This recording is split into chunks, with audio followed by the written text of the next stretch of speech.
As a financial institution operating in a volatile and dynamic environment, sound, proactive risk management processes are essential to LB Finance's long-term success. Our core business lies in protecting the interests of our depositors while delivering adequate risk-adjusted returns to our investors. Therefore, LB Finance's corporate strategy remains closely aligned with our risk strategy. We approach risk differently, focusing more on steering risk than on preventing or avoiding it. During the year, many changes to the organization's risk profile were seen, mainly due to the pandemic and the declining economic conditions in the country.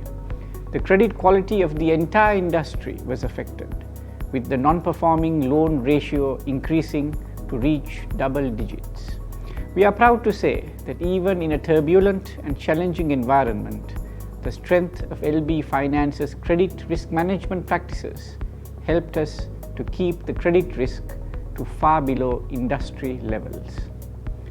One key focus area of the IRMC was to build an anti-fraud culture within the organization, where a formal mechanism for fraud risk assessment was introduced and included into the operational risk management process of the company.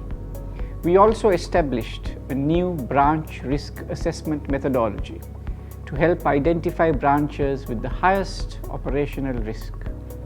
Further, we strengthened certain policy frameworks related to credit risk management, operational risk management, and the stress testing framework. During the year under review, LB Finance's risk appetite statement was further strengthened by introducing risk limits in relation to credit concentration, related party transactions, operational risk, and investment limits.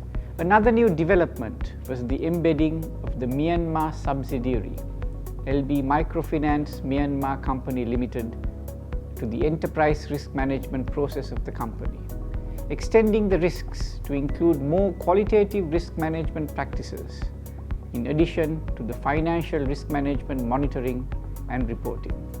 The company also introduced a credit risk scoring model using artificial intelligence to help us understand customer demographics and set forth different credit risk management strategies for each identified group. During the year, understanding the importance of assessment of risk in relation to capital, we voluntarily initiated the internal capital adequacy assessment process, which is commonly known as ICAP. This requirement comes under the Basel III Accord, and it's a regulatory requirement only for banks and not for NBFIs.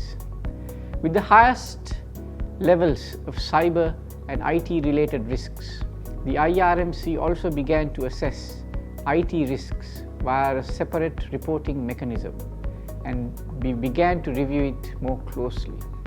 It's noteworthy to mention that the new corporate governance direction issued by the central bank in late December 2021 specified that IRMC meetings of finance companies with over a 20 billion asset base to take place on a bi-monthly basis instead of a quarterly basis. While the deadline for compliance is 2024, LB Finance remained proactive and began adhering to the requirement from January 2022. Today, as we look towards a future of uncertainty, we remain confident in sustaining our business by carefully responding to existing risks while introducing environmental, social, and governance risks to our risk appetite statement to provide a more holistic perspective across the board.